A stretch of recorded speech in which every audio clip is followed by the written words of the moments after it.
Welcome to watch today's Fresham. A photographer's 32 square meters artistic pied-à-terre in Manhattan. Every object has a story in the warm and distinguished studio of Anita Calero, a Colombian photographer passionate about art and travel, in New York. I wanted a room with a fireplace, the photographer explains. In New York, it's not so easy. Wood-burning fireplaces are only allowed in buildings constructed before 2015.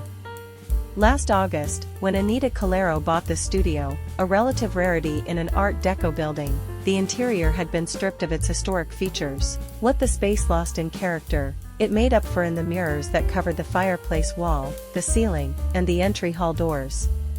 Her first instinct was to strip everything down and start from scratch, but a dinner party at home changed that.